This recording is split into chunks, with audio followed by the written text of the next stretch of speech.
Saatnya ngopi bareng, namun sebelumnya jangan lupa like, subscribe, dan tekan tombol notifikasinya. Serta bagikan kepada yang lain.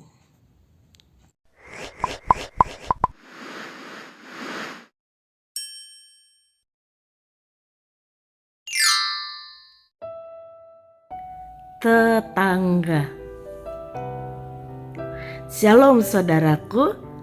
Ketika kita berdiri atau duduk di dekat jendela dan melihat keluar, kita bisa melihat rumah tetangga kita.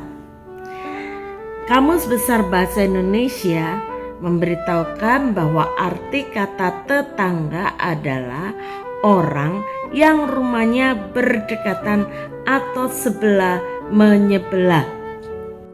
Dengan kata lain, setelah keluarga kita yang berada di dalam rumah kita, ada orang-orang lain di dekat kita, yaitu tetangga kita. Beberapa waktu yang lalu ada sinetron yang berjudul Tetangga Kok Gitu? Ya, kadangkala kita harus menghadapi tetangga yang seperti itu. Tetangga adalah orang yang dekat dengan rumah kita, namun tetangga juga bisa menjadi masalah bagi keluarga kita. Beberapa hari ini saya melihat di sosial media bagaimana orang-orang curhat mengenai tetangga mereka. Ada tetangga yang usil yang selalu ingin tahu apa yang terjadi dengan keluarga kita. Ada tetangga yang selalu mengintip-ngintip dari balik gorden. Ada tetangga yang tanpa sebab mencari masalah, bahkan memusuhi kita. Ada orang-orang yang begitu menderita karena memiliki tetangga yang demikian. Bagaimana dengan kita? Kita tidak bisa lepas dari yang namanya bertetangga, kecuali apabila kita tinggal di dalam hutan belantara. Pindah rumah bukanlah jalan keluar yang tepat untuk menghindari tetangga yang demikian. Karena ketika kita pindah rumah, kita akan mempunyai tetangga yang lain. Firman Tuhan mengajarkan kepada kita. Roma 12 ayat yang ke-18. Sedapat-dapatnya, kalau hal itu bergantung padamu, hiduplah dalam perdamaian dengan semua orang. Ya, firman Tuhan memberikan jalan keluar bagi kita ketika kita berbenturan dengan tetangga yang tanpa sebab mencari-cari masalah terus dengan kita.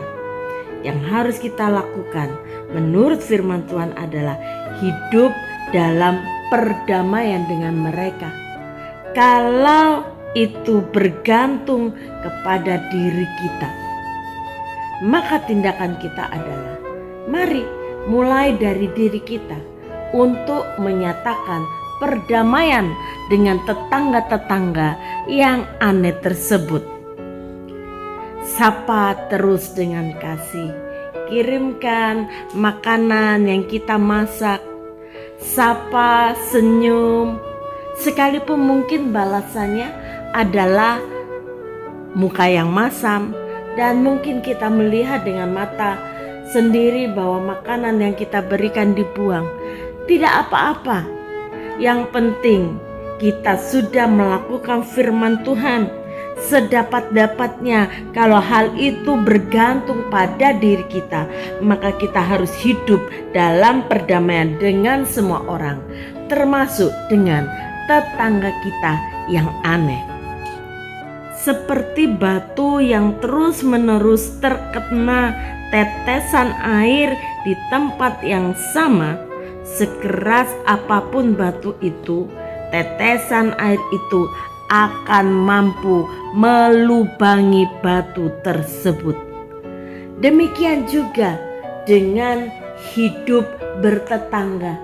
ketika kita terus berupaya mengupayakan perdamaian dengan tetangga kita, maka sekalipun waktunya mungkin lama, tetapi bisa dipastikan batu hati yang keras itu akan bisa menjadi lunak. Kasih kita yang senantiasa kita tunjukkan melalui sapaan kita, melalui pemberian kasih kita, melalui senyuman kita, sedikit demi sedikit akan mengikis kekerasan hati tetangga kita. Mari Bapak Ibu, pelajaran ini mungkin sangat sederhana, tetapi mengingatkan kepada kita bahwa perdamaian itu harus dimulai dengan diri kita. Kalau saat ini ada di antara kita yang bermasalah dengan tetangga kita, yang terus sepertinya mengganggu rumah tangga kita, mari belajar untuk menjadi pelaku firman yang tepat. Sapa dengan senyuman, tunjukkan kasih Tuhan nyata dalam hidup kita.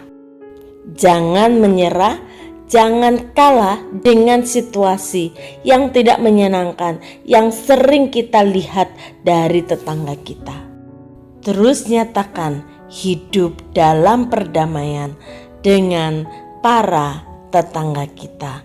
Tuhan akan bekerja dan menyatakan pembelaannya dalam hidup kita. Bapa, kami bersyukur kepadamu. Tuhan tidak pernah salah menempatkan kami di tengah-tengah lingkungan kami, supaya kami menjadi berkat di tengah-tengah lingkungan kami. Kami bersyukur untuk tetangga-tetangga di sekitar kami, sekalipun mungkin ada di antara mereka yang seringkali mencari masalah, yang berusaha mengganggu kehidupan kami. Kami berdoa di dalam nama Tuhan Yesus, kiranya tangan kasih Tuhan yang akan menjamah, dan Tuhan yang akan juga memampukan kami untuk melakukan perdamaian dengan mereka. Kami mau hidup berdamai dengan kasih Tuhan nyata dalam kehidupan kami.